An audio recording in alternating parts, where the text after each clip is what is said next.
Welcome to I Got You podcast. Today I'm meeting with three ladies who have gone through or are going through a breast cancer journey. What I want you to do is just introduce yourself and tell me a little bit about your journey and what you've gone through. When were you diagnosed? Okay. And just a little bit about yourself. I am Georgette, or AKA Gigi, or like my family like to call me George. Um, and active duty military, been in for 22 years. I am a CS, best rate in the Navy. Oh, Supply, can't fly without them. And I'm a mom. I have a son who's 35. Currently live in Virginia. I'm originally from Jamaica, Montego Bay, way of Brooklyn, New York. But big up. And my cancer, and I'm not gonna say my because I don't want to claim it, but the mhm. cancer journey for me started in 2017, is originally when I was diagnosed with my first diagnosis. I've had two recurrences since, one in 2022 and in 2023, last one, which is stage four, metastatic breast cancer, spread to my bones, liver, and lungs. And I'm currently going through treatment for that as of right now. And the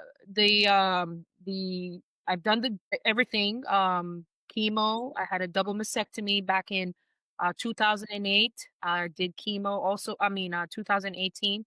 Also chemo in 2018. The second recurrence, I did radiation, 26 rounds. And the third recurrence, I did some radiation, but mostly chemo.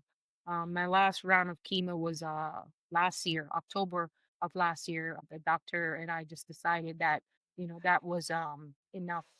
Quality of life, really, when you're doing chemo, is really not the greatest, but it does what it's supposed to. So that's just a little bit of the journey. I'm sure later on we'll go into feelings, emotions, and all that great stuff. Boy. Okay. Right. I'm Lakio. I go by Kia. I was diagnosed with breast cancer in 2022. I was active duty at the time, stationed in Japan, with a young daughter, a dual military husband that was on deployment, at the time of my diagnosis. I went through chemo, um, radiation, bilateral mastectomy. I had to have a hysterectomy, and I also did immunotherapy. Um, and so then I developed some things from the chemo. So I had to do some gastro treatments with Entyvio, some infusions. I get bone treatments right now because the breast cancer was triple negative and a 30% ER positive. So that's a estrogen receptor. So that means Mhm. that estrogen feeds it. So now I'm on medication for at least 5 years to try to stop all my estrogen, along with the one of the reasons. I also carry the BRCA1 mutation, which makes me more susceptible to certain types of cancer. So right now I'm in remission. And there's another infusion that I get. But yeah, so that's kind of where I'm at right now. Okay. Hello, I am Ebony. I am currently active duty. I am a warrant officer. I used to be in IT. I was diagnosed in November of 22, 2 days before Thanksgiving, so it wasn't that great of a Thanksgiving for me. I am also triple negative. Was diagnosed. I did the chemo, the radiation. I only did a lumpectomy because I did not have an aggressive form. But of course, the chemo has created a whole lot of other issues for me. So now I have hypothyroidism. I just went and did my first iron infusion yesterday. And I have one daughter. She is in her senior year. She should be graduating this year.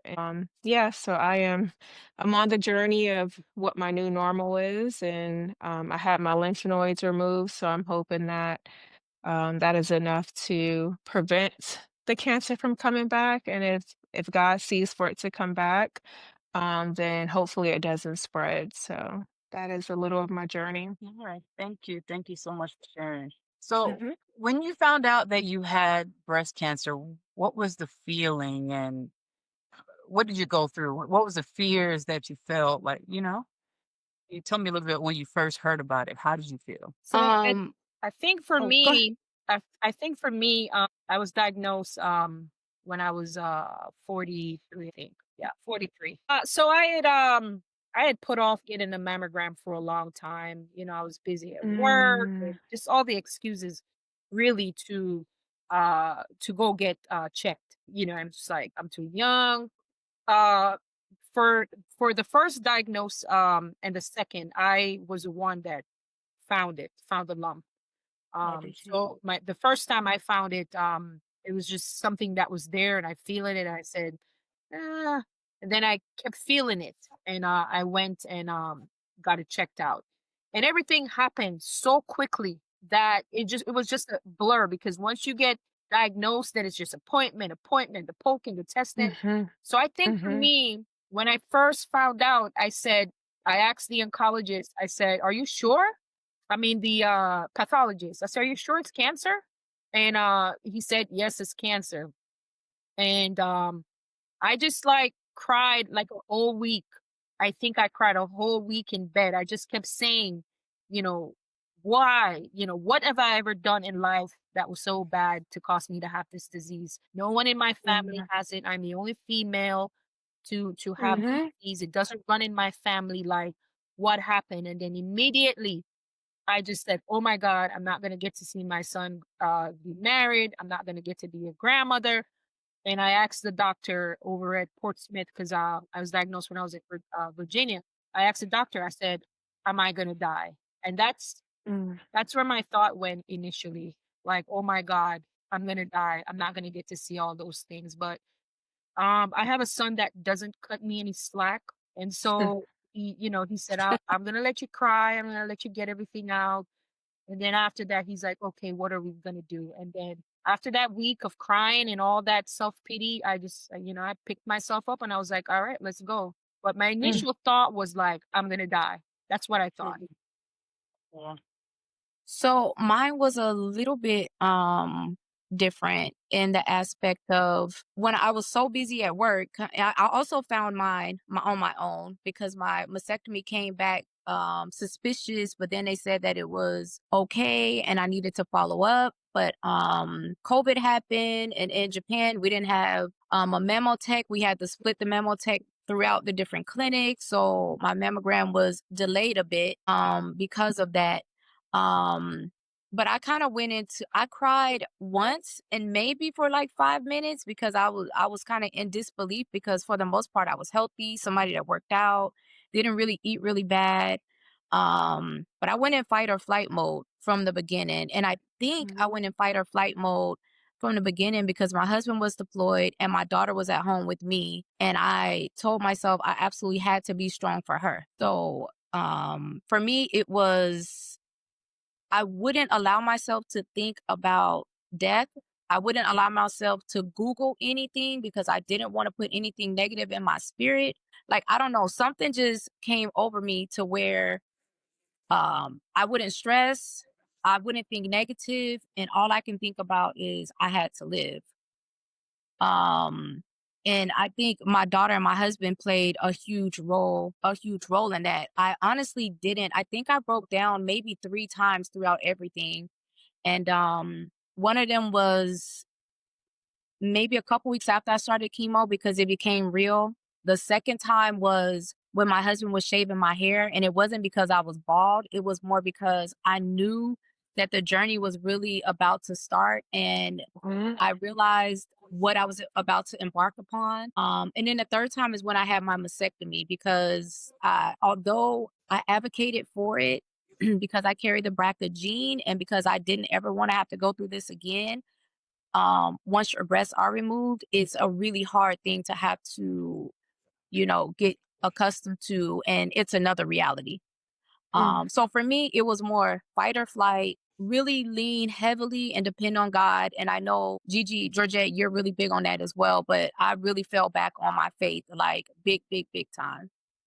So, Mhm. and I have to say too, my community of friends and people, how I met Ebony, how I ended up meeting Georgette, all of that stuff was happenstance. It was not like we just happened to all meet and stuff like that. But just the circle that I had around me was incredibly important. Heather, you reaching out and checking on me and things like that. So, Yeah, for me, I was 38. I wasn't even due for a mammogram. I just so happened to be taking a shower, doing my body scrub, and I found the lump. And like everybody else, it took me about 2 or 3 weeks to actually go to medical because I didn't want to be late for work. I didn't want to leave early. Evals are due, all the things that you convince that are more important than yourself in that moment. And I finally went to medical, got it checked out. And going back to about 2000 and let's see, 2003, I was stationed in Okinawa, Japan, and I was 18, 19, and I found a little mass and I had got that check and it ended up being a benign cyst. So when I went in again and I had that same mass, in my mind, I convinced myself that, oh, it's okay. It's just going to be a benign cyst. I didn't allow myself to go into a negative space. And when the doctor came in and said I had good news, bad news, I was thinking, oh, probably another benign cyst that they'll remove. And when they did say it was cancer, I couldn't even muster up the tears to cry. I think I was just in denial and just thinking, what next? I remember the nurse looking at me and she was like, it's okay to cry. And I was like, well, I'm not a big crier. I wasn't back then. I'm a crybaby now because chemo pulls all the tears out of me. But that's I true. couldn't even cry then. I was just kind of like, all right, well, what next? And like Georgette said, it just everything sped up so fast that I didn't even really give myself the space. And I kind of kept the story to myself for a while because I felt like every time I told someone, they cried and they felt harder than I did. And I felt like it was such a negative transfer of energy that I kind of just I told the people that needed to know.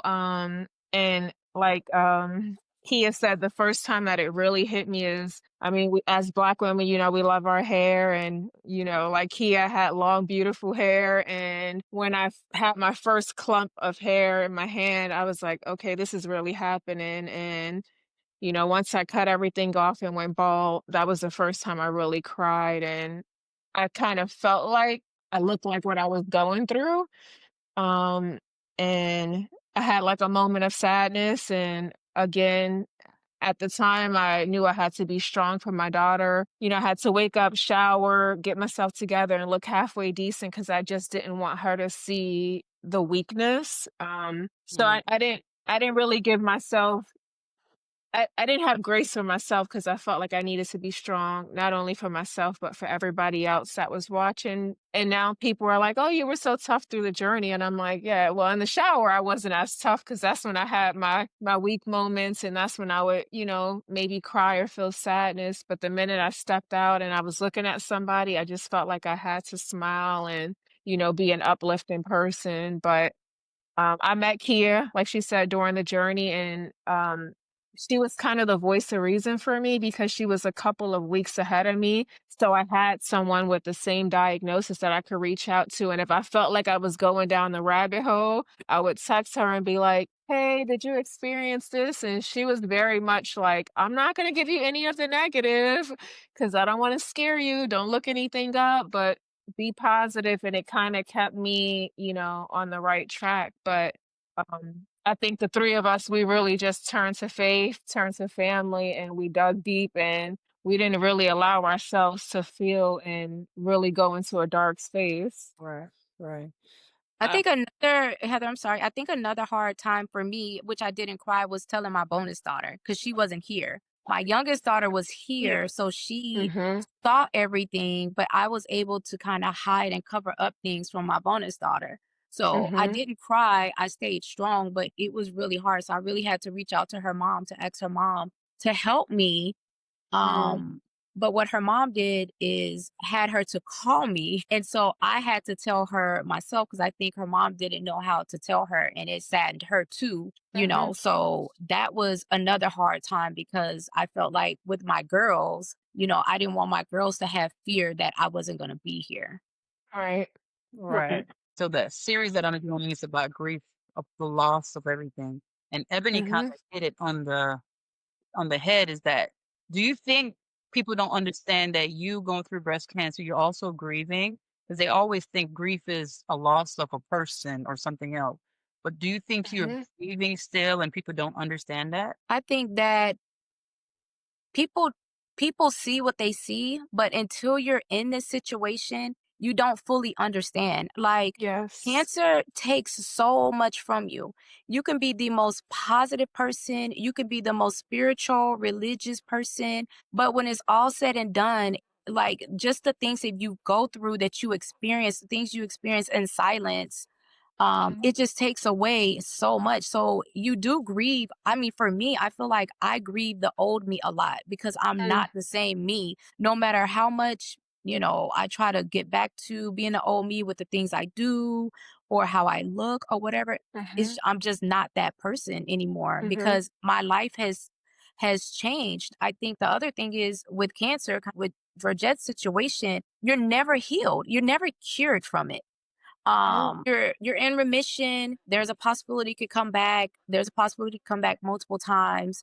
When you kind of hit on it, it leaves so many residual things with your body, with your mind. So it's Mhm. like you lose you because the Yeah. way you used to think, you don't think Mhm. that way anymore. The things that used to be important to you, now some of those things really don't matter anymore because you've been so near death, you know? Yeah. Mm. I Mhm. mean, if anybody that's gone through any type of cancer and come out on the other side and beat it, they'll tell you that it really changes you as a person. And for me, I just there's a lot when you say grieve, you do grieve. You grieve the losing of your hair, your Mm. breasts, right? Mhm. Because for women that have had to do the mastectomy or the lumpectomy, you know, it's part of you being a woman, your femininity, you know, it's wrapped Yeah. up in your hair and your breasts.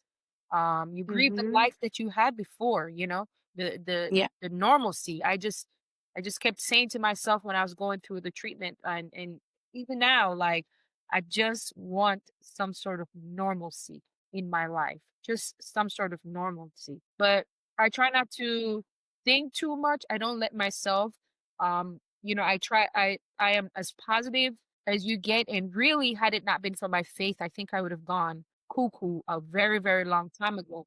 But I just keep saying to myself, like, there's a purpose. It's part of my destiny. I believe my life was mapped out for me the way that it was mapped out, and it was just part of God's plan, you know. And when I say that, people say, "But how come?" It was part of God's plan for me to chose me to have this cancer because I feel like I'm a vessel. When I talk to my friends, my relatives, everyone, and try to educate them a little bit, you know, it's like that's my therapy. That's how I get through it. But I've Mm. had days where I think on my second diagnose, it was just like, okay, what are we gonna do? All right, let's go. And I was here one day watching something, and it was I don't remember what it was, but I literally had a meltdown, Mm. like a meltdown where not like little sobs, like crying from the depth of my stomach all the way, where I Mm. just Mhm. bawl and bawl and bawl and bawl. And I felt like I needed that because if I had not cried that day, who knows? But I hadn't allowed myself to. And so I tell a lot of people that allow yourself to feel it. Don't try so much to be so strong because you say, oh, you know, I got to protect this person. I got to do this for this person. Because what I realized through this journey is that when you're going, you don't go by cancer by yourself. Everybody that Mhm. loves you, your family, your friends, Goes through they're it. on the Mhm. journey with you and they are hurting just as much as you do. However, it's your journey. You're the one that's going through it. So a lot of times I talk to my mom and she said, but I understand it. I was talking to my dad today. I went and got my normal scan. I get him every 3 months to make sure I'm okay. Mm. And I had one in June, and it was okay. I had a little spot that they've been watching, but my doctor was kind of pleased that you're good. The Mhm. point, and they'll tell you this. I don't know if your oncologist tell you when you get to metastatic, the goal is not to cure you of cancer. The goal is to keep it in check, right? That's what they Mm, tell you. That's hard to hear. That my yeah. I'm not looking to cure you of the disease. I'm looking to keep it in check so it doesn't run amok. So Right. I went today, June, it was okay, and I was having some pain, a little bit of pain, and I just remember when I was diagnosed with the metastatic, it was the same pain in my lower back and my tailbone, and I was just like, "Oh man, here we go again." So I said I want to get a scan, and you know, I didn't go in to hear that, hey, by the way, the medication is not working anymore, which is stop working because the cancer is resistant now to the course of treatment that I'm on. So now I have to stop and start a new course of treatment. And I just kept saying to myself on my drive home, man, that's not what I wanted to hear. And like a robot again, all right, what are we gonna do? What's All next? right.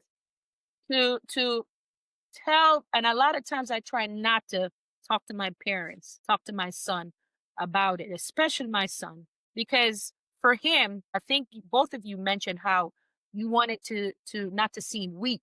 You wanted to look like, hey. And so for me, it's always been my son and I had him when I was 16. And so we kind of grew up together. And so he's always seen me Mhm. as superwoman. So to Yeah. see me in the state that I'm in, emotional, I think I cried the hardest one time when I had the double mastectomy and I couldn't shower. I couldn't bathe myself. Yeah. And I'm a single woman. I don't have anybody. And my son, he was doing it. And I cried and I cried. And I'm going to get emotional about this. He said, "Why are you crying?" He said, "You're my mother. Oh. That's what I'm Mhm. supposed to do." And it just breaks me because I feel like it's unfair for me to put this burden that I'm carrying on my family, right? So I think it's okay for you to allow yourself to feel. And you want to be in a rut for a couple of days, it's okay. But I think after that, you get back up and you fight, right? So we do grieve. We do grieve a Yeah. lot, you know? Yeah. I I think it's think. amazing what you said because I feel like we all kind of feel that way. I know when I had my mastectomy, that's one of the times like I said I just broke down and it was, I didn't want to put that burden on my husband. I felt like I went from being a person that did everything to now he has to do everything and I have to rely on people and that's really hard. Like you lose control, you don't Mhm. have normalcy in your life. And now you feel like everyone else's life is on hold just for you. And when you're strong and used to being very independent, it's a really, really hard thing. So it's very humbling. And so after I had my mastectomy, I wouldn't even look in the mirror because where my shower is, there's a mirror. I would turn the lights off. I would have it dark in the entire room because I wasn't ready to see. My husband actually saw when they unwrapped me for the first time, but I wouldn't look. And then after that, I wouldn't let him look. Mentally, I had gone through everything and I felt strong and tough, although I was truly struggling emotionally and just hadn't realized it at the time.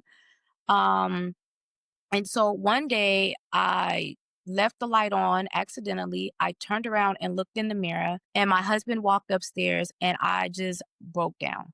I Mhm. completely broke down because it was the grief of losing my breast and losing something that was so important to me as a woman. I mean, I nursed my daughter for 10 months. So, Mm. it just I couldn't hold it in anymore no matter how much I tried to be strong and I cried and I cried and I cried for a really long time that day. That was the one time I cried for a very long time, but I think everything had bottled up and I think that was the time that I got to let it all out and be vulnerable and know that you know what, it's okay, it's truly a journey, and then as I talk to more people that was going through or have gone through some of the things that I've gone through, I realized that a lot of the things that I went through, it wasn't just me, we all end up feeling that way, you know what I mean, like it's all of us, we kind of are truly breasties because our journeys, we might have different types of cancers for Mhm. some of us, or our treatments may have differed a little bit. But the root thing is we all experience pretty much the same thing. Mhm. I really told myself, I created 3 P's for myself, and that's what I was looking for in my phone, my notes. Um, to kind of live by when I was going through. So it was, and it aligns with what Georgette said. It was process. I had to process each bit of information because at one point it seemed like everything that was coming at me was just negative, negative, negative, negative. And I got to the point of like, how much more can I take and still be positive and still go out and smile each day? Kind of like what Ebony said. The second thing for me was prayer. After I processed it, I said, okay, God, this isn't for me. This is for you. And I have to turn it over to you because I'm still trying to control things. And I recognize that if I'm trying to control it, I'm not turning it over to him. So I took it up in prayer. And then the last part of it was I had to make peace with whatever the situation was going to be and whatever God saw fit for me.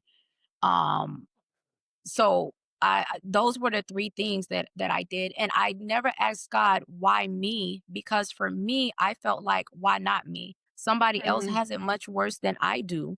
Mhm. Somebody else didn't even get to live to get chemo. So for me, I had to recognize that, okay, God, you put this on me for a reason, and so I had to keep telling myself that. And, with I can do all things through Christ who strengthens me. That was the one thing I had to keep going back to, even when I start feeling down on myself or I start feeling bad or sad for myself. Because Mhm. you get in that phase where you Mhm. feel really bad for yourself. You feel really down.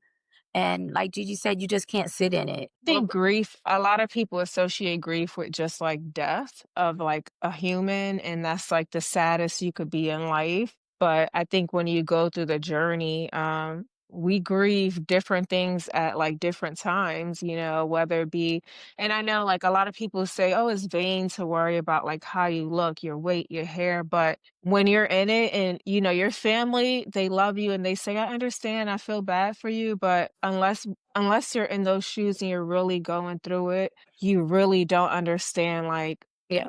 you can cut your hair all you want, but when you lose it and you have no control over it, when your nails are falling off and turning black and you have Yeah. no control over it, when you're gaining unnecessary weight, when you're used to being this very petite, put together person, you grieve your old how you look, when your skin, you seem like you're aging in your face, like you grieve different things about yourself, whether it be your taste buds, and it's like as you go through those phases, those different things, they hurt at a different level, and to the point where sometimes you can't even explain it. And then you don't want to try to explain it because it sounds so small to someone that's like, well, you're still here.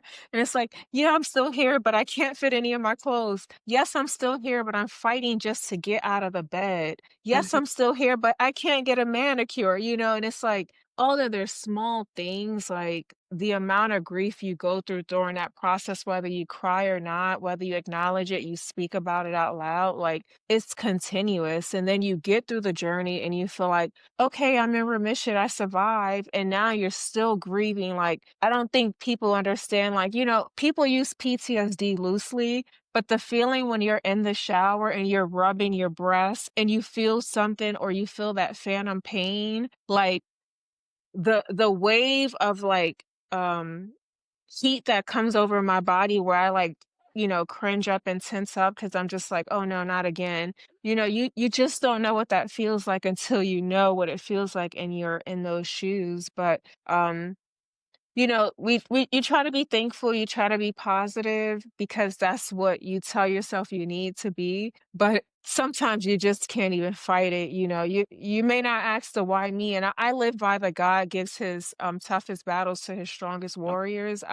I feel that anybody that goes through that is a warrior, but it really does test your ability to stay strong, stay positive, Your faith. not only for yourself and your faith, for everybody around you, because I was never a crier. It took a lot for me to cry. I was a strong friend, the friend that everybody calls, everybody leans on for everything, very much, put together. And I can watch something like Gigi said, and I feel like since going through that journey, I see and hear cancer so much more than All I Yeah. the ever had time. before. Oh my Yes. god. All the time. Yeah, it's like when All the you buy a car and commercials. you be like, "Oh, Imma get Every this car because time. nobody has it," and then you see that car everywhere. Every single show that I'm watching, Yep. Every. Oh, everybody that I talk to knows of a person, a sister, aunt, 'cause and I'm like, I don't know if I was oblivious and I didn't see it or hear it before, but it is literally in my face all day, every day. I can't escape it if I tried, Yeah. I and thought it only and happened that to me. I was just like, "Oh my god." no. Everywhere I look. I went to a Thai restaurant one time and there was a sign right there on the bar that says Oof, about drinking and smoking and can't, and I was just like, I was just like, "Oh it's my god." everywhere. Like, it's everywhere, and like It's Ebony everywhere. says, Is "Was it I oblivious, this whole time?" right? You I know? feel the same way. I'm like, Yep. "Man." I think it's in 1 in 8 was 1 in every 8 women in the US or is it gonna come up with cancer. So And that number, that I statistic might be even more, and I was Like gonna Gigi say said, it that. doesn't run in my family, so I didn't know one of anything, like, it didn't Right. exist for me, so I didn't resonate with it, it just wasn't something that I was prepared for, I had the knowledge for, Right. and then as I was going into the infusion center and I'm seeing all these, in my mind, beautiful women, Kia going through it and some of the other ladies I met, I was just like, I don't know if I just ignored it because I see it on the license plate, I see it on the back of the car, everywhere now. And I'm like, oh my God, like the 1 in 8, to me, it may be 1 in 5 or 1 in 4 Yeah, because it's I I feel feel definitely like that I more than way. see that. it Yeah. so much Yeah. more. And Yeah. I and You I know what?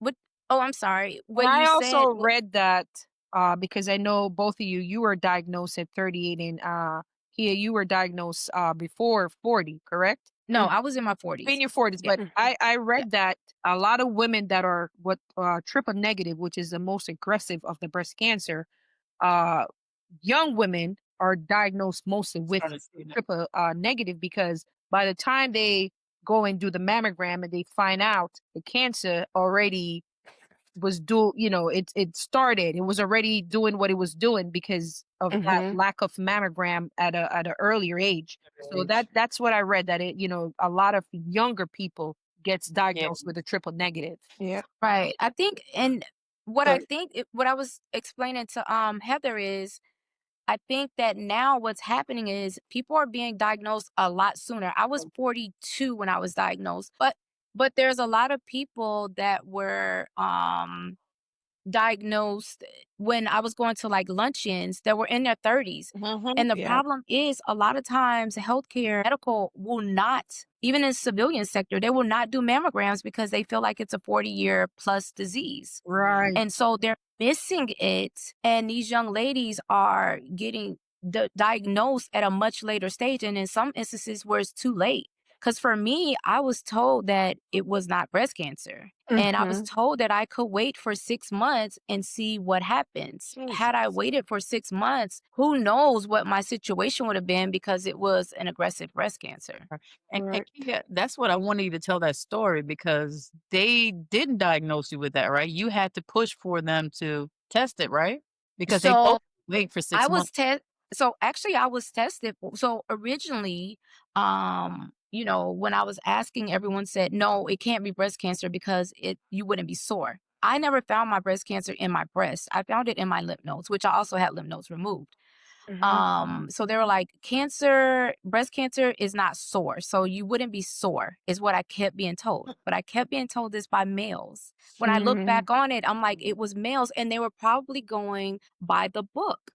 yeah, When I went and got the exam actually done or whatever by my doctor, he also didn't think it was breast cancer, but he was phenomenal because he said, I don't think it's this, but let's get you an appointment to get an ultrasound. When I got the ultrasound, as soon as I looked, because I work in healthcare, as soon as I looked over, I could see that there was a mass there. And I Mm. told her, the tech, you don't have to tell me anything. I know that you can't tell me. I see it for myself.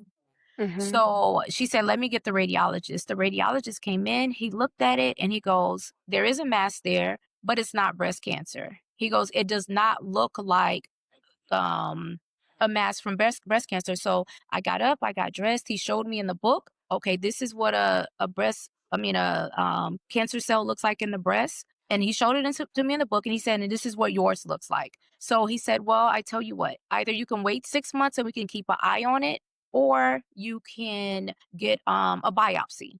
And in doing so, maybe it'll help you sleep at night. I said, I need to sleep at night for my family, so I want the biopsy. Yeah. I got the biopsy done. They had to send it to Maryland, which was a two Mm. ordeal because I was in Japan. During that time, I had to do everything in my power to just stay busy so that I would not think about it at all. And I did. Like I was already super busy with work, and things like that. So I just stayed really, really busy until the doctor, along with the department head, came up to my office at like 6:15 at night to give me the news that my results had come back and I indeed had breast cancer. It's That's crazy. crazy Yeah. because That's I was in Japan when I had the second diagnosis, when the recurrence, and Hmm. I kept telling the my PCM, I said this lump that's on the side of my left breast, which is where I had the first occurrence. I said there's a lump there and it's not supposed to be there and it feels and she said no, you had it was a female, you had the double mastectomy, your chances, and she just kept giving me all the excuse, and I was like, no, there's a lump here, and this lump, because I think one of the things I said is your lump, it doesn't it's not a lump that moves when you find it, it's not going to be moving all over the place, and this was a solid lump. And I was just like, something is not right. So by the time I get out to medical, there's no breast clinic at Yokosuka. So I Yeah. ended up having to go out in town, and those scans that came back said I was okay. So, to my shock, Mm. they came back and they said after another scan, hey, it's breast cancer. You have a right. local recurrence is what they call it. But had I not advocate and was like, no, something isn't right, then it would have been the same thing. I would have just been carrying on with my life and feeling like, oh, I had made it over the hump, because I was at I was 3 years in. And I was like, man, I got 2 more years, because they tell you if you go past A the 5-year year, mark. you could Hmm. breathe. And I was like, yes. And then it happened. So I think advocacy is so important, especially when it comes to this disease, that you advocate for yourself, Hmm. because not to say that because they were males, they didn't really know, but because of they're going by that textbook of what, like you said, oh, no, your breast doesn't look like this, is not supposed to be this way. If had you not said, no, I want to get this biopsy. Right. And so that's what I want to ask. What would you tell a woman now that's starting her journey of breast cancer, or even women having gone through testing your breast to know that it doesn't run? Because does it run in anybody's family? So it runs in my family, but this is the thing. I didn't know that.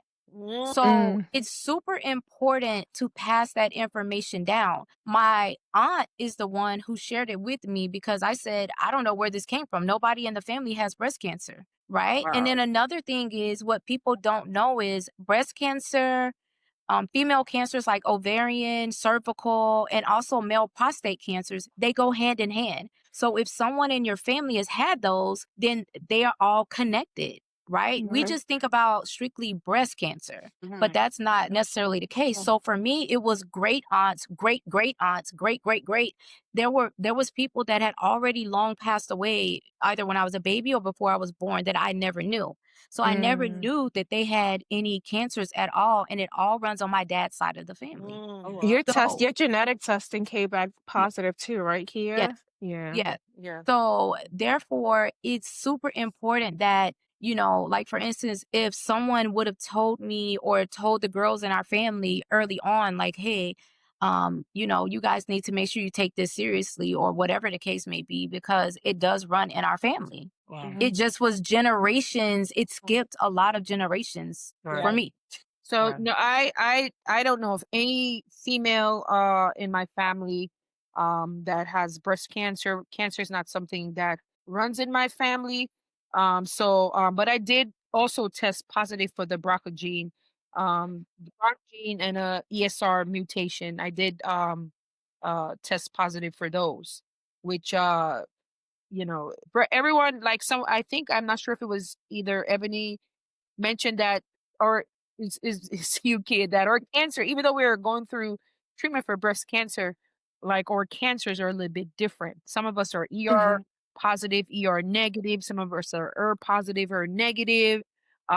One thing for I think that's common with all three of us is that the cancer is estrogen prone. So Yes. so hormone prone. So, part of the treatment is probably hormone therapy, but I was on hormone therapy for 3 years when I had my Mm. recurrence.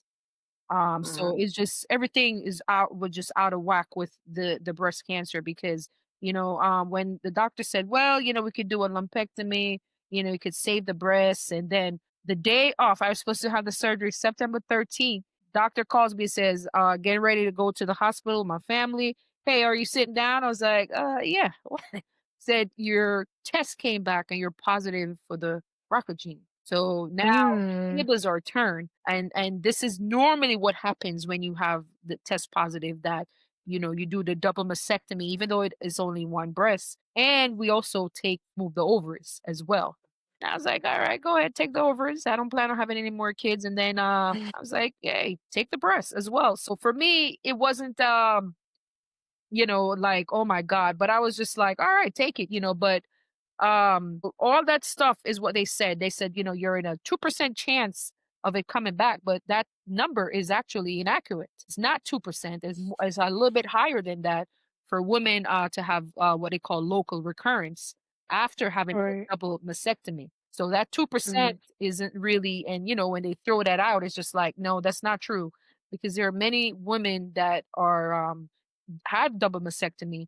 And even though the cancer was caught early, because I was at stage 2, but it still wasn't Mhm. very early because stage 2 is Right. kind of in the middle, so I was at stage 2 alpha, but still that to Mhm. think in your head, oh, it might not come back. You don't want to dwell on it, but you have to think that you might be in that percentage as well. So, you what do? You take some type of precaution. And I don't know if you're going to ask this question, but I wanted to know, did anybody change their diet? Did you change your diet? Did you stop eating certain things? Did you stop drinking? What did you do certain things once you were diagnosed? And did you do anything that was natural, like any homeopathic type of thing? So for Uh, me, oh, mhm. sorry, Ebony. No, Uh, thank you. so for me, my body forced me to make changes, but I never was a crazy poor eater, right? But I had, and Ebony can attest to this, I had the worst taste in my mouth, so I really couldn't eat much of anything. There was only a couple of days out of the week that I may be able to eat something, or Right. something that I like. Mhm. My mind told me I wanted something, and when I went to eat it, it tasted like metal, Metal. and not Mhm. and it was absolutely disgusting. And people would tell you like, "Oh, you need to eat so you can stay healthy." And it's like, no matter how much you try to force yourself to eat that, you just could not eat it. Right. So I Yeah. my body craved veggies. So I ate a Mm. lot of tomatoes. I wasn't supposed to eat salads, but I ate salads. I ate cucumbers, olives, like those type of things I was able to eat more frequent than anything else. I could not eat beef at all. Beef was absolutely disgusting.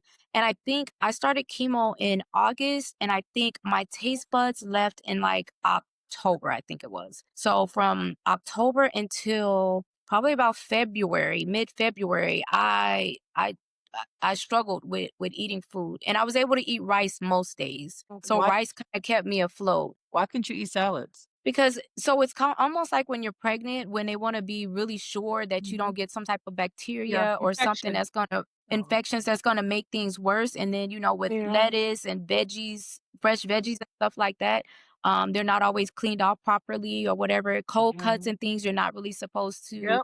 eat. Yeah. But I just cleaned my stuff really well, and I just ate Mhm. because my body wanted that. So I did change what I ate, but it was my body kind of did it naturally, if Okay. that makes Mhm. sense. what about you? Yeah. About the same. I had a, I don't want to say a poor diet, but I wasn't a vegetable girl before my diagnosis.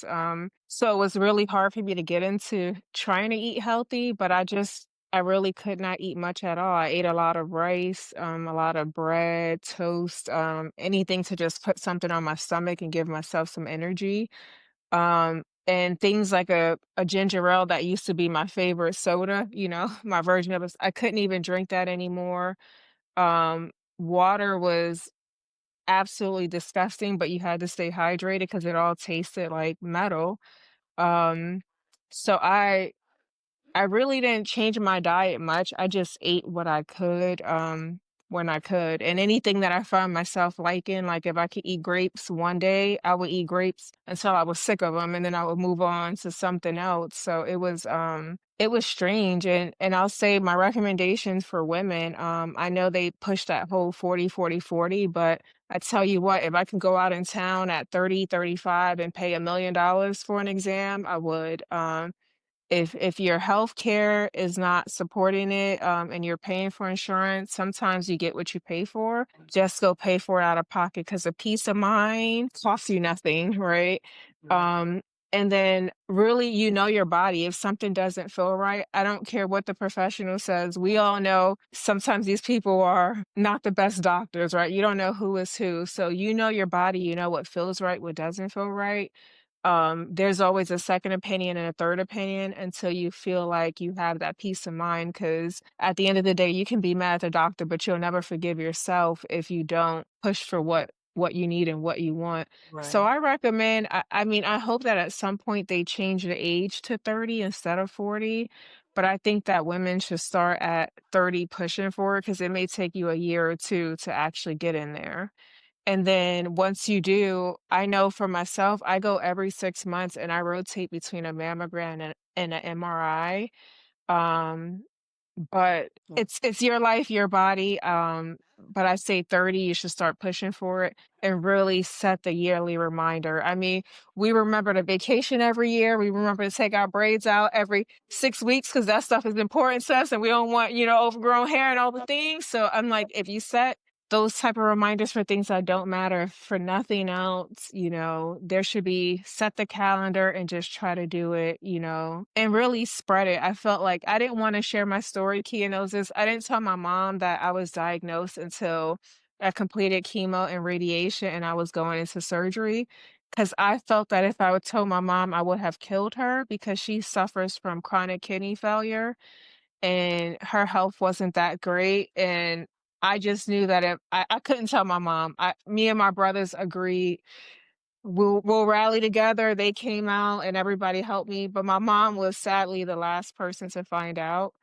Um, and I did that to protect her, but I wish hindsight I probably would have told her and just let the chips fall where they fell.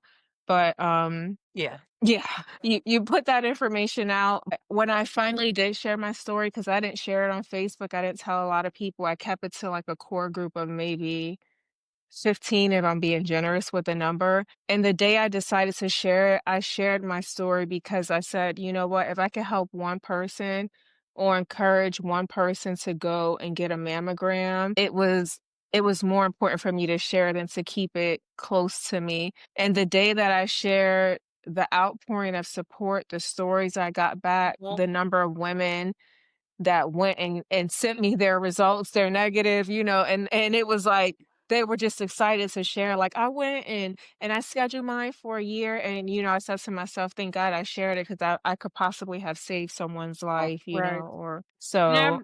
I I, I recommend yeah. sharing it and doing the yearly way before 40. Was saying I'm the opposite. And just to share with the ladies, also self-examination. Early Yeah. detection do save Mhm. lives. So, when you're in the Mhm. shower, do Yeah. your examination. But I was a complete opposite. I shared my entire journey online. I was talking to before when I was telling you that in a Caribbean household, especially a Jamaican household, we're very secretive about stuff. And it's like, we don't like to share when somebody's sick or something.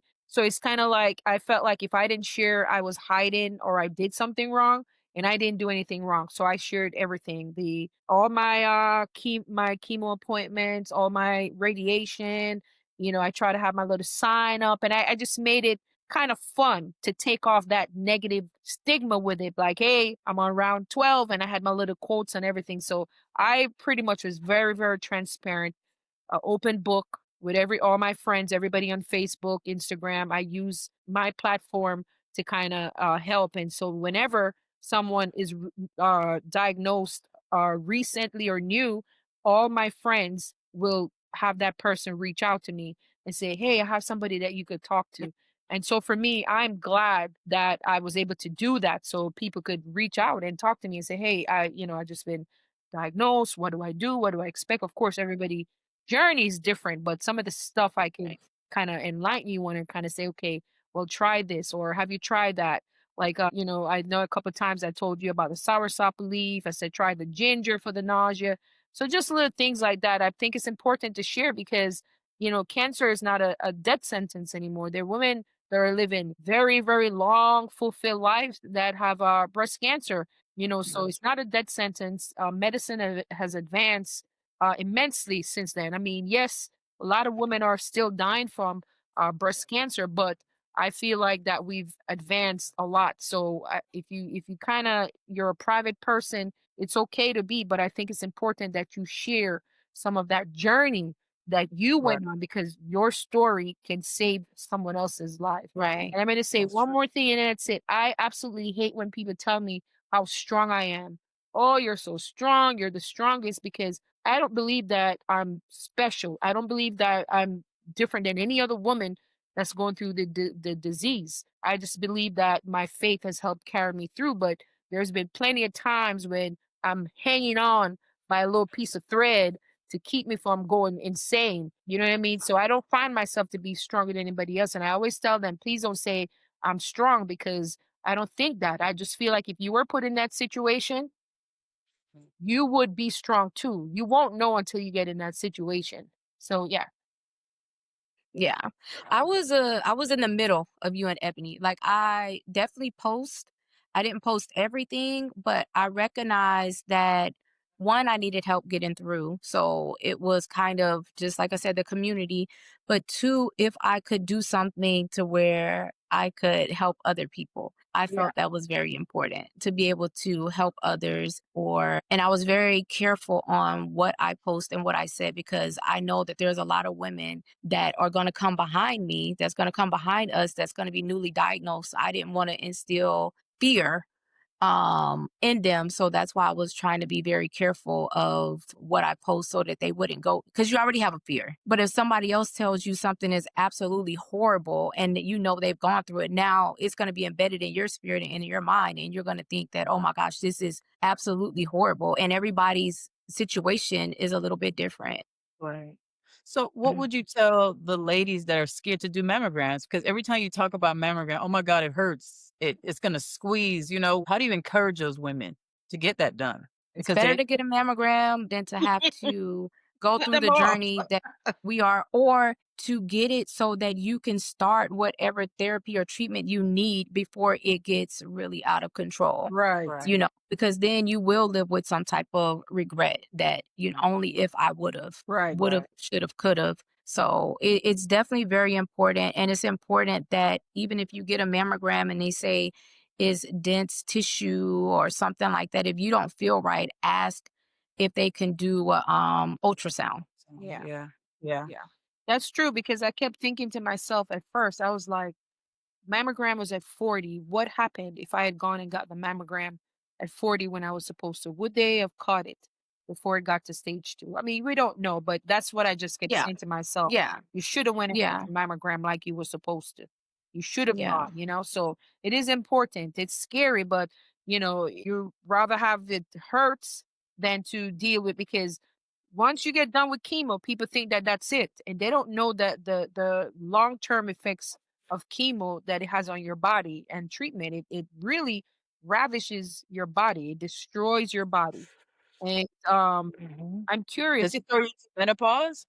Well, Yes. when my ovaries Some were women. taken, yeah. So because my ovaries were taken, it put me in early menopause. And I'm curious because both of you are married. I'm not married. Did you feel like after you were diagnosed and once you did your treatment, and with both of us having the mastectomy, how has that affected your intimacy? So, for one, the chemo itself puts you in perimenopause. So, it definitely changes intimacy a lot. But not only that, with all the mood swings, the up and downs, because your body is so out of whack. And then Mhm. I think just mentally, like, that's not where your mind is. So, I feel like it definitely affects you. It affects you from the beginning. You know what I mean? Like, you don't feel like yourself. You don't feel pretty. So it's like that's the last thing that you even Yes. think of, you know? Yes. Your confidence is kind of, it takes a hit, a really big hit. And although, they reassure you, oh, you're beautiful, you still look good. We joked about my bald head a lot, and it was like no matter how much he assured me that I still was beautiful to him, it was something within myself that I just didn't feel. And like the premenopause thing, like they tell you ahead of time, do you want to if you want to have kids, they'll freeze your eggs and all that stuff. But when you have 10 doctors talking to you and this information is being poured at you like a fire hose, you don't really have time to process that and think that. You think about saving your life and you don't really consider that. And me and Kia discussed it like before I got diagnosed, I didn't want any more kids. I was like, oh, I have my one, I'm good to go. And then at the end of it, once I was in remission, I was like, oh my God, I wish I would have froze my eggs because it's not so much that I want kids now, but it's almost like because that opportunity is taken away from you, you start to consider it and you grieve it, Yeah. right? That's another Yep. piece of, um, grief that you go through. It's like now I don't even have the ability to, even if I Mm. wanted to. And you can go through all the testing. I'm going to infertility now just to see, I mean, does anything exist? I call it, did it zap everything away? And it's like the more you can't have something, the more you want it, On Yeah, it. right? right. Yeah.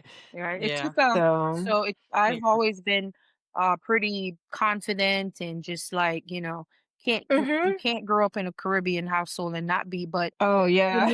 for me, the opposite is that my confident level went down and I was just not Mhm. interested in dating anybody, having sex with anybody. And I was just like, Mhm. and my scars. And I said to myself, man, if I get with somebody, I'm gonna have to explain to this person why I have scars going across my breasts, why I have scars Mhm. at the bottom Mhm. of my stomach, because when I had my reconstruction, they took fat from the bottom of my stomach to make like my nipples and all that. And so since Mm. I was first diagnosed in 17 until this particular day, I've been celibate because I'm just like, Wow. I cannot, it's in my head and I can't get out of my head because I just feel like I'll Mhm. have to explain to someone Mhm. Yeah. why. Why does, I don't know. So that's why I asked you guys because for me, that was probably not a difficult decision because I don't have anybody. But, if you have your a husband or a boyfriend or Right. Mhm. fiance before you got to, diagnose and you guys were active and now all of a sudden it's like, you don't want to do anything because that's not where you're focused on.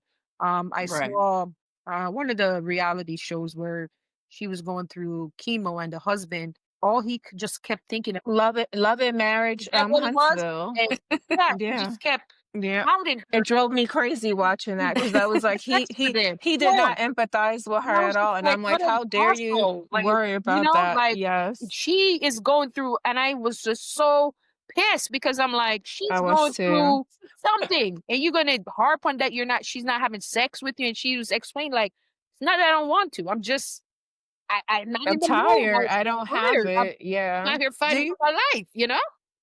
do you think people going through breast cancer should go through counseling I Absolutely. think so. along with their Yes, family?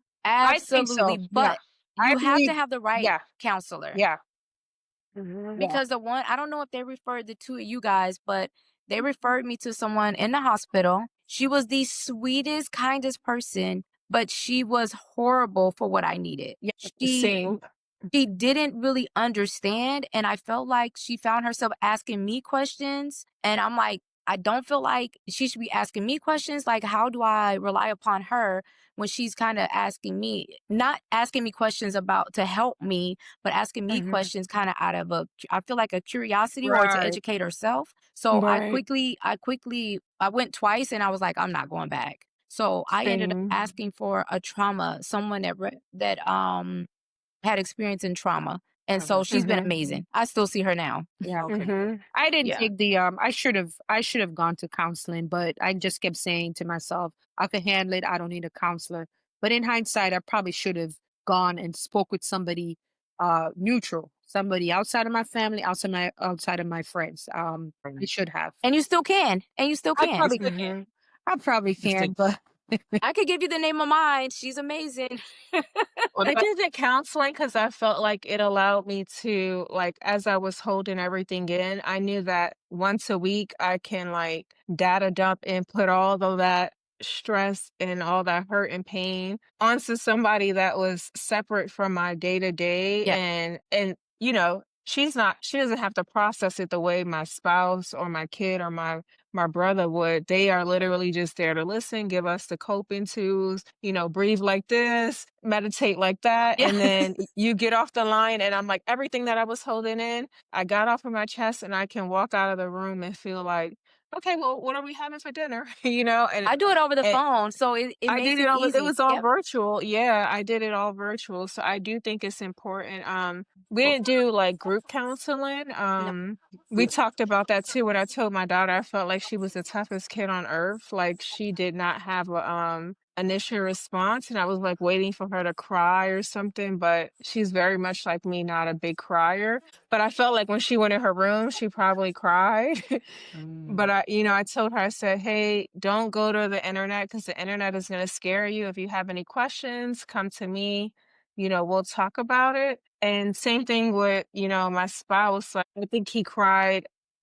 I've visibly seen him cry once over the situation. And I think he felt like he had to be strong as well. And then it was like, when he had his break, it was like, oh, wait, come here. And I think maybe if we had gone to counseling and everybody cried at one time, we would have got it out and then moved on. But, I you disagree with know. that, Ebony. This is why, and I could be Mhm. wrong.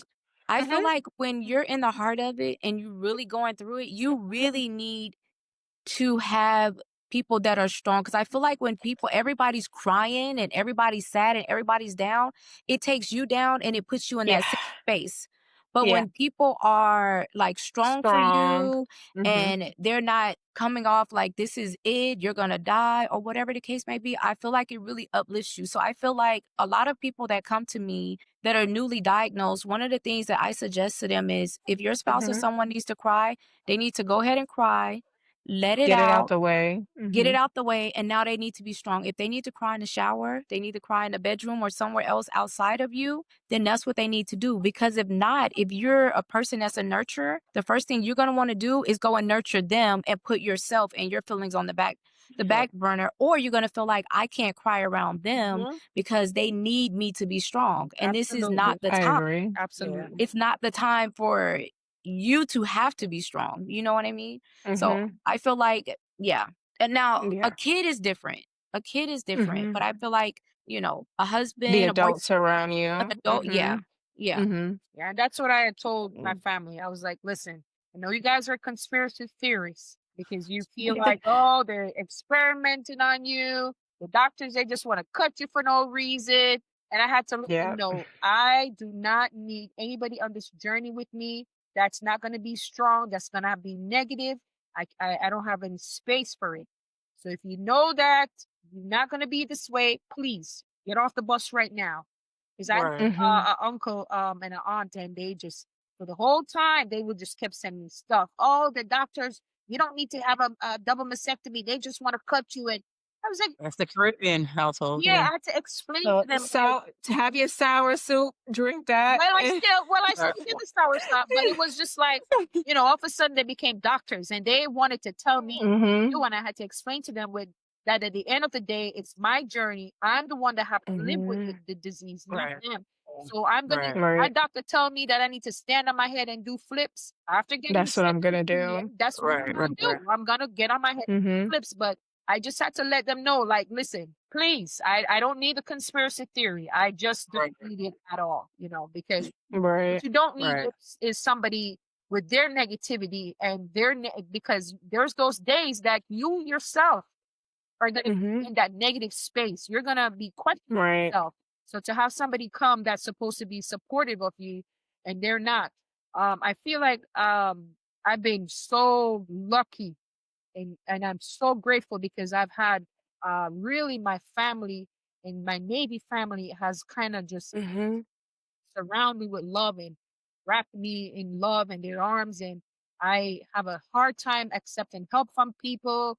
It's like, no, Mhm. I'm good. There were days when I couldn't get out of bed and I was just like crawling. And my friends would be like, "Oh, you need anything?" No, no, no, no, I'm good. And Same. they were like, "You know what? Come and answer the door.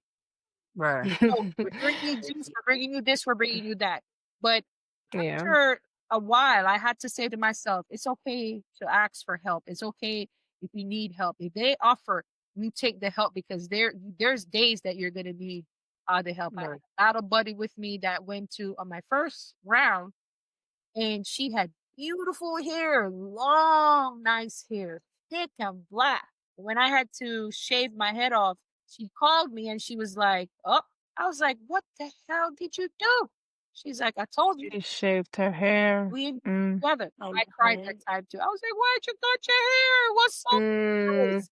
My son shaved his hair off, and every treatment, she was there with me. Every treatment That's beautiful. Oh, was that's there with nice. me. Yeah, my cousin did the same. She I shaved all her Yeah, hair I was off, like, and so "Why? Your hair was so long. Why'd you do it?" She's like, "We're Bible buddies." So Oh, take the help Mm. when people offer it because you're gonna be independent, but like, no, I'm good. I'm crawling around. It would take me all day to clean upstairs, and while I had the offer, I Oh. took it. And I think it's right. important that we accept that help. Well, that's good. So, what are some words too that people said to you? I know Georgette said something about you being a strong woman. What are some other things that people said to you that really wasn't the best? You're strong, or like you said, well, at least you're living. Things like that. Mhm. Yeah, Words. yeah. Yeah. Georgette, When go I ahead. had the double mastectomy, when I was getting, and I don't call my breasts, I call them foobs, FOOBS. So when I was getting the double mastectomy, and they a friend of mine said, well, at least you're getting some nice breasts out of it, and they look good. And I was Yep. just like, and I thought to myself, I don't want these. I'd rather my own damn breasts. But okay, Mm. that to me was so insensitive to think that because Yeah. I have reconstruction, it makes it any better, and it didn't. It didn't Mhm. make it any better because I don't want Mhm. those. I want my old breasts. You know. Right. Mhm. Yeah. What I about think Ebony, did you wanna say Oh, no, something? go ahead, Kier. Go ahead. Okay. I think that people want to help you and they don't know what to say. So they say things and they don't realize that sometimes it's making it worse than better. Like for instance, I think what I hear a whole lot is well, after everything you've been through, you look good, or why you shouldn't be complaining, like you're still alive, or you're still here on earth and you've been through so much. I just want people to sometimes acknowledge what I feel and what I'm going through. Kind of like Ebony said, you're on steroids, you gain a lot of weight. Mhm. You go through menopause because you had to have a hysterectomy, you gain a lot of weight. Like people are like, oh, but you look so good. I mean, after everything you've gone through, like, yes, I've gone through a lot, but I don't wanna look good for what I've gone through. Like, I Mhm. wanna feel like me, and that's what people don't Yes. realize. You no longer feel like yourself, and so you just Yeah. want a piece of that normalcy back Mhm. again, and that's what it Mhm. is. Because I hear that a lot, like, "Oh, everything that you've gone through," like, it's almost, like, dismissive in my mind, but that's not the reality. The reality is they don't know what to say and they're really trying to help me. But in your mind, after you've gone through so much, it comes off like your feelings are being dismissed. right? Okay. I have 2 things. Today, I actually had an appointment with my GYN, and she made a comment. She said, "I don't know why I feel like all of, my really pretty patients have been diagnosed with breast cancer." And I was like, well, what is that supposed to mean? And she was like, you look really good and your attitude is really positive for Mhm. everything that I read in your record. And I'm like, I mean, am I supposed to come in here, crawling on my knees in shambles? That's the first one. And the second one for me is I had a lot of discussions about people making empty promises when I got diagnosed, like, I'll be there for you, let me know when you need. And, you know, everybody was like upselling this dream when in all reality, their life is still going on and certain people didn't show up. And I hate to use the word expected the way I expected them to. And my better half told me your number one issue was you had expectations of people Mhm. like, and I had to learn during that journey not to expect anything from anyone. And I will say that I lost, probably 3 friends because they didn't give what I felt like I've given to them or I would have given to them. And I was like, in the deepest times of my life, if you didn't show up for me, then I really didn't have I don't have anything to offer you going forward. So it was just a lot of like false, like, I'll be there, I'll do this, I'll do that. And maybe the one time I did and they didn't show up, it was like heartbreaking because you feel like but I was a realist, like, oh, the world is still revolving. People are still going to work, raising their kids. I didn't expect them to stop, but it was more so they wrote a check that they didn't cash. And I was like, oh, that account is closed over here for you. Yeah. I think that is the But, hard part too, though, Ebony. hmm The world, we're going through whatever we're going through, but the world but continues everybody to else go is still on. going. Yeah. So it feels Yes. like Yeah. everything is moving past you and you're kind of at a standstill. And I think you grieve at that time as well because you just want to be a part of the world moving forward. You don't want to be at Yes. that standstill. Yes. Because Absolutely. especially us being in the mess, um similar to Ebony, where we preach brotherhood, sisterhood so much, and then Mm-hmm. when something happens and you say, man, my brother gonna be there, my sister gonna be there, and they're not. And something happened to me and I didn't realize that it had such an effect on me that even still today I still think about it. And when I was Mm-hmm. first when I had the recurrence when I was in Japan, and I went to my senior chief and I told my senior chief, I said, hey, I'm gonna have they knew that I was diagnosed before. So they knew the history. And I said, hey, unfortunately I'm gonna have a lot of appointments because the breast cancer is back. Mm-hmm. And he looked at me and he said to me, do you have any documentation saying that? That's what he said to me. You have any documentation Wow. from medical? You have anything? And at first I thought about it and I was like, okay. And I went home and I was a first class at the time and I went home and I thought about it and I came back the next day and I said, I gotta talk to him about it. It was bothering me so much. And I asked him, Mm-hmm. I said, as my leader, my expectation is that you would ask me, do you need anything? What can we do Right. for you? How can we help you? But for you to ask me, do I have documentation from medical when really I didn't have to disclose anything to you?